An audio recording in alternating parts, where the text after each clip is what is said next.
When an all-new dual-cab ute shows up on the scene, tradies, families and other car companies all pay plenty of attention. And when that new pickup truck shares plenty with the intimidating Ford Ranger, then it could send shockwaves through the market.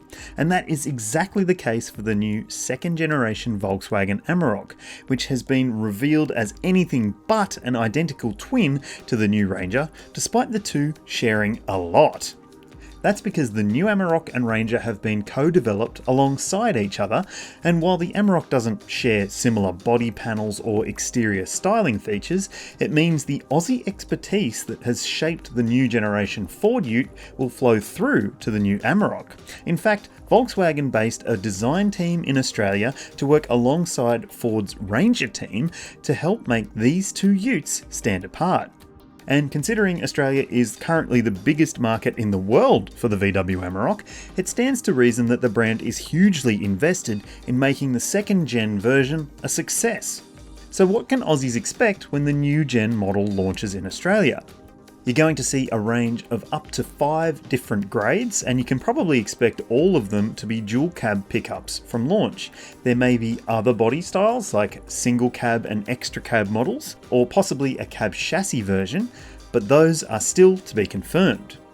We don't have any imagery or footage of the lower spec versions as this video goes live, but we got this mock-up made of what an entry-level Amarok grade could look like.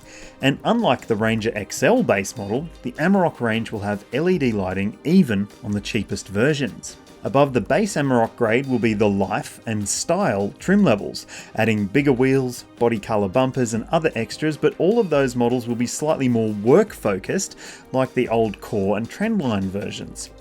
Then there'll be a pair of more eye-catching flagship variants, known as Aventura and Pan Americana.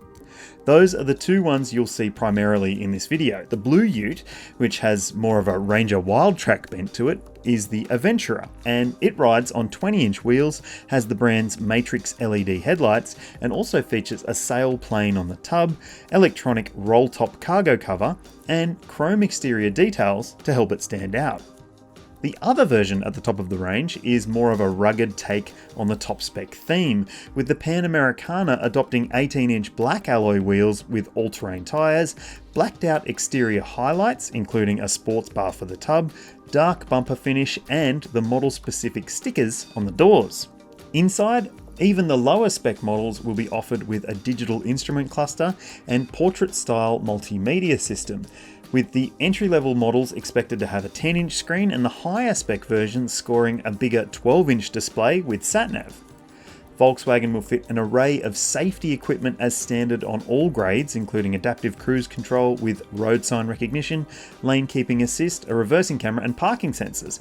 And in a big change for the Amarok, the new version scores 9 airbags, including rear seat curtain airbag coverage, which the last model controversially missed out on. While you could have already guessed the powertrain options will be similar across the Ranger and Amarok, there are a few differences. The Ranger is exclusively automatic only, but the Amarok may well be offered with an entry-level 6-speed manual version. That's a big maybe at this point though. What isn't a maybe is the petrol powertrain that VW is going to offer in Australia. It's a 2.3 litre turbo petrol engine with chunky power and torque outputs. Ford isn't offering that engine here, and no other brand is currently selling a petrol turbo 4-cylinder in the Aussie ute market, so it'll stand as a great point of difference. Other engine choices confirmed for Australia closely mirror those sold by the Blue Oval brand, including a 2-litre turbo diesel, which is expected to come with a 10-speed automatic and maybe that 6-speed manual too. Then there's the 2-litre 4-cylinder bi-turbo diesel, which doses up the grunt by about 23% for power and torque, and it'll likely be auto only. Again, a 10-speeder, and it'll likely only be sold with Volkswagen's 4Motion all-wheel drive system as well. And topping the range is the turbo diesel V6 with more torque than has ever been available in any ute with the Amarok badge, and giving it a strong advantage over 4-cylinder only rivals like the D-Max, BT50, Triton and Hilux. Of course, VW has had a V6 diesel in its Amarok range for years now, and it has accounted for a staggering 85% of Amarok sales in the final years of the first generation ute. The V6 is expected to be offered across at least 3 of the 5 Amarok trim lines available, and it'll come with a 10-speed auto and all-wheel drive as standard.